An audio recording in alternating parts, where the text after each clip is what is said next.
Sejarah Puri Saren Ubud. Puri Ubud atau dikenal Puri Saren Agung merupakan pusat pemerintahan Kerajaan Ubud. Puri yang terletak di Jalan Raya Ubud, Kabupaten Gianyar ini memiliki luas sekitar 95,45 are. Terletak pada Perempatan Agung yang merupakan perpotongan ruas Jalan Monkey Forest, Jalan Raya Ubud, dan Jalan Sweta dengan menempati posisi di arah Kajekangin. Puri Saren Agung Ubud terletak di sisi timur laut dari Catuspata, di sisi tenggara terdapat Pasar Seni Ubud, di sisi barat daya terdapat kantor kelurahan, dan di sisi barat laut terdapat Wantilan. Puri Saren Agung Ubud diperkirakan dibangun sekitar tahun 1800 saat Idewa Agung Made menjadi raja di Pelihatan. Salah satu adiknya, Ide Cokorda Tangkeban, ditugaskan untuk memimpin Ubud. Ketika Ubud mulai berkembang, Ide Cokorda meninggalkan Ubud untuk menuju Jegu Tabanan. Lantaran kekosongan pemimpin, Raja Pelihatan saat itu, Ide Cokorda Batuan memerintahkan Ide Cokorda Putu Kandel untuk memimpin Ubud. Setelah wafat, Ide Cokorda Putu Kandel digantikan oleh putranya yang bernama Ide Cokorda Putu Sukawati. Pada masa kepemimpinannya, Ubud semakin maju di berbagai bidang. Saat ini, Puri Ubud pun dipimpin oleh seorang raja bernama Cokorda Gede Putra Sukawati. Selain itu, sejarah Puri Ubud pun tak lepas dari adanya kisah seorang pemuka agama Hindu, yakni Resi Markandeya. Ketika menyebarkan ilmu agama Hindu di Jawa, ia mendapatkan wasiat jika di bawah kaki Gunung Besakeh terdapat 5 jenis logam. Kemudian, di bawah kaki Gunung Besakeh, pura Istana Ubud ini dibangun. Dari Istana Ubud ini, terdapat aliran air yang berfungsi mengaliri aliran persawahan petani. Dan masyarakat yang berada di daerah sekitar Istana Ubud merasa terbantu perekonomiannya. Itulah sebabnya Istana Ubud dihormati oleh masyarakat Hindu, terutama yang berada di daerah sekitar Istana Ubud.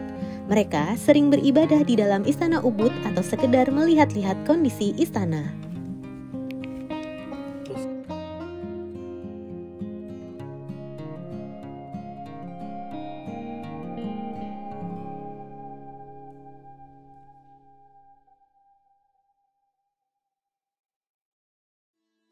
Definisi Pelebon. Pelebon merupakan tradisi upacara pemakaman di Bali dalam upacara Pitriyatnya. Ini adalah ritual pembakaran jenazah bagi bangsawan maupun raja-raja di Bali. Tidak seperti Ngaben, yang sama-sama melakukan pembakaran jenazah, pelaksanaan Pelebon bisa menghabiskan waktu berbulan-bulan dan biaya yang tidak sedikit. Pada Pelebon, biasanya dilakukan berbagai rangkaian upacara seperti nyisirang layon, mendak ke pura dalam puri, lan pura dalam ubud, upacara ngrekes, kajang, ngening, nyiramin layon, dan upacara penyucian bade dan lembu dan naga bande yang akan diarak ke setra.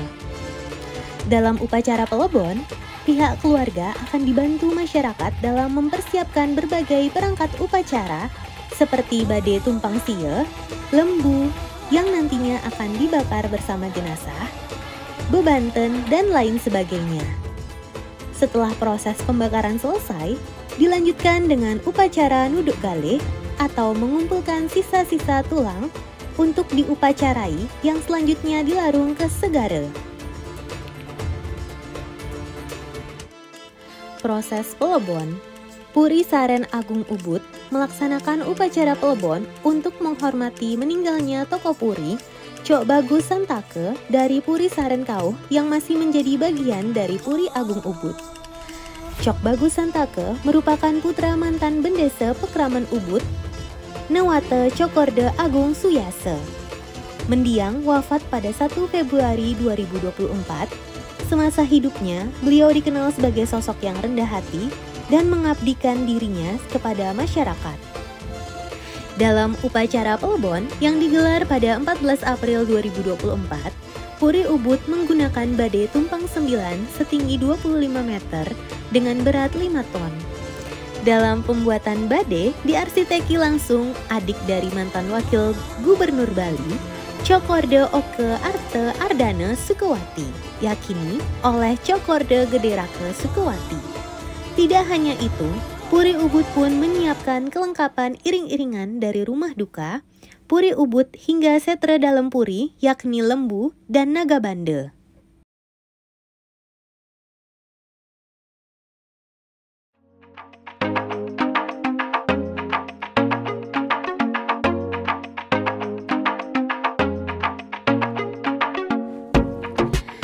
Pelebon sebagai objek wisata. Dalam Pelebon kali ini turut dihadiri para undangan hingga artis ternama Indonesia. Upacara Pelebon Cok Bagus Santake turut menarik perhatian wisatawan lokal maupun mancanegara.